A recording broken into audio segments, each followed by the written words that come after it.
Hello, this is Greg Allison from Green Greg's. In tribute to the origin of this channel is a gardening and worm farming channel. I'm proud to announce to you my latest, newest adventure in farming. In fact, it is off the charts. I have now the world's largest broccoli farm. I mean, not maybe in acres, but 40 acres of the biggest broccoli on earth. Have a look-see around the... I got the biggest heads of broccoli you ever did see here. You can see out there my old bus and my old truck, Betsy Blue. Look around here, guys. Giant heads of broccoli. These heads of broccoli are over head high. As a matter of fact, it is amazing, guys. Just look at it.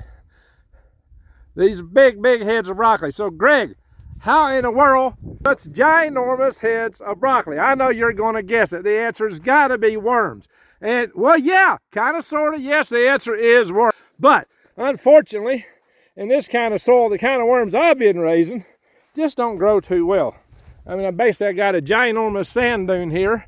And, actually, let me introduce to you the world's largest head of broccoli. Yes, right here. This head of broccoli is about 30 foot tall, I do believe. This is enormous, ginormous head of broccoli right up here.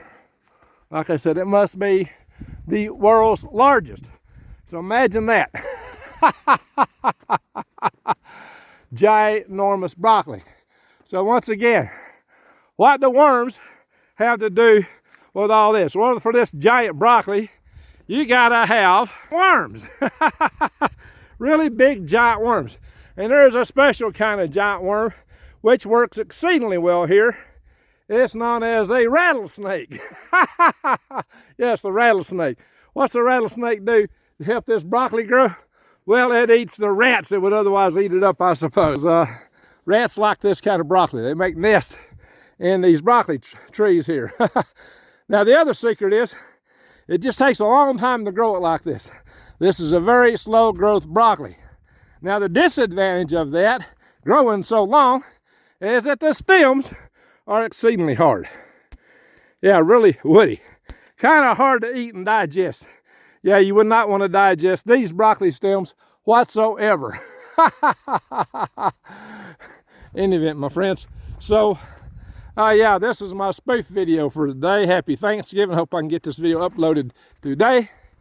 But these are juniper trees. Yes, juniper. In Alabama, we got little juniper bushes. You can give them a few hundred years, and they might grow like this.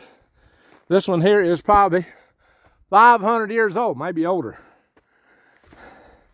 This thing was probably here before Jamestown or Plymouth was ever settled as a little sprout. A little broccoli sprout. Does look like broccoli, don't it?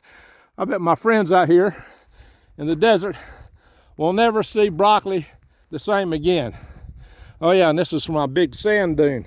On my beachfront property out here in Arizona in the high desert, they say, and the maps indicate, that this area was once indeed a beach for a great inland sea that stretched across the middle of this continent. And there's tons of really rounded rocks here that have been tumbled by water. And out there's my future home, which still needs some walls. I'm living out of my vans for right now. So, yeah, I got all kind of terrain here on this property. So this is my video from the high point up here, looking across. And you can see I'm not the only big broccoli farmer in the area, unfortunately. But, yeah, this stuff don't eat too well. I would highly discourage you from eating this broccoli. Once again, it is juniper, but it has another benefit.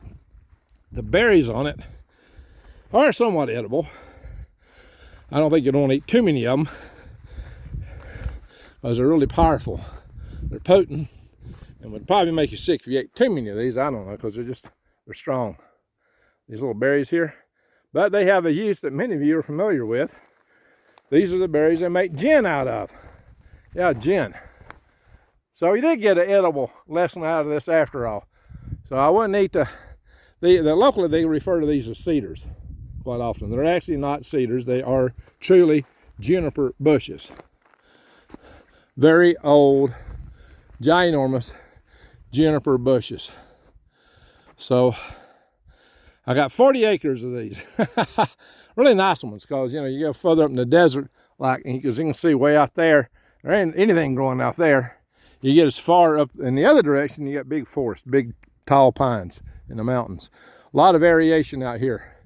So I just thought I'd have a little fun today with this broccoli.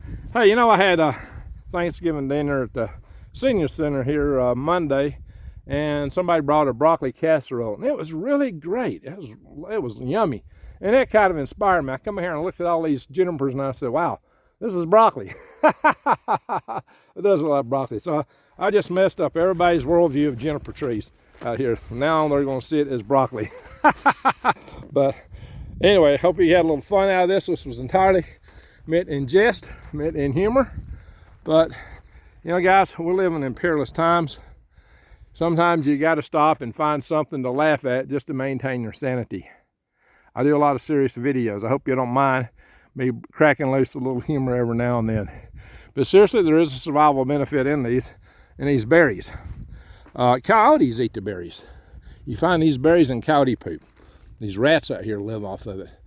And I don't know, I guess maybe if you could boil the rats long enough to kill all the viruses, you might could eat them if you can bring yourself to it. If you could do that, you'd probably never starve out here in the desert, in this area. So there you are, guys. There's the secret. And here's my sand dunes. It's not all sand dunes. Red soil. Down there where my house is at, the soil is redder. I swear I'm living on Mars here. So welcome to my new farmstead. Yeah, there will be some farming going on here. You can see a few others out there scattered around. Another little tiny home way out there past my bus. That's kind of a lot of people in tiny homes out here. That looks kind of like mine. I think mine's a little bigger than that one, but not by a whole lot. So there you go, folks. Broccoli farm. I don't know. Yeah, I won't be eating this broccoli. And as a matter of fact, you know, a lot of tree inner bark, the cambium layer. But with this wood, the way it grows, it's just down all in it, gnarled in. You'd have a hard time picking it out from the bark. I don't think you could do it.